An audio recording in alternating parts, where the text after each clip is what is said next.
Mainstream news channels are failing to properly hold those in power to account. Here are 3 reasons why. Number 1, free market bias.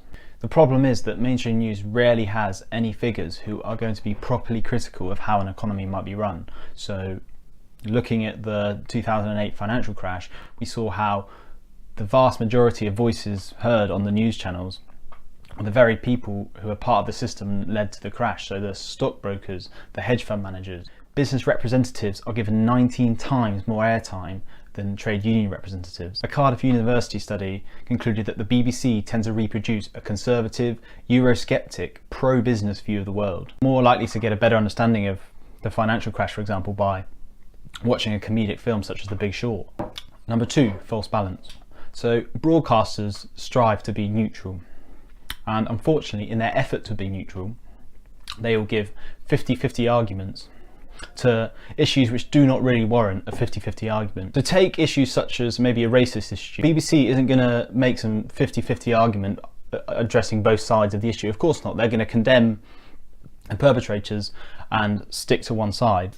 The problem is, especially with party politics, is that if, say, the Tories implement some atrocious policy, so let's say universal credit, people are expected to survive for 42 days with absolutely no form of income. Instead of taking a moral stance and condemning this as it's proven to put people into rent arrears and poverty, instead they'll give a 50-50 argument where on one hand they might interview Mary from Kent and see how she's getting on, but on the other hand they'll interview some Tory MP who's just going to say how amazing it is for the economy. So this is even worse in places like America where they actually debate climate change, for example. Third reason is they're off the pulse. So barely anyone in the mainstream really gave Corbyn a chance. They're so far off the mark and they just omit stories which should be run. So for example, a recent study came out that Tory austerity has been linked to 120,000 deaths. I know this is just one study, but this is a classic example of the BBC not choosing and omitting these types of stories which might be a bit more critical of how we're actually getting on in the world. As sad as it is, Madeleine McCann was given more airtime than all environmental issues combined in 2014. Just 0.3% of BBC News and 0.2% of ITV News was dedicated to environmental issues. Who would have thought that 16 of the last 17 years have been the hottest on record, and we've had about a gazillion hurricanes this year? Print media is even worse. 80% of Sunday press endorsed Theresa May, 20% endorsed Corbyn, and 57% of weekday press endorsed May, with just 11% endorsing Corbyn. I'm not saying there hasn't been good journalism by BBC in the past. They've done some amazing stories.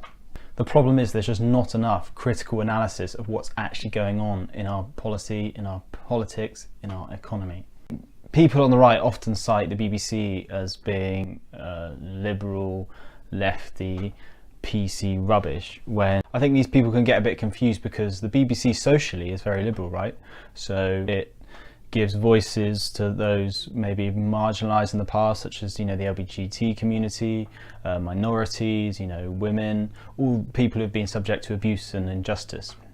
I think that this then can perhaps hide the very free market obsessed right-wing side of the BBC. This is why I'm making this channel. I'm not going to be unbiased in the traditional sense.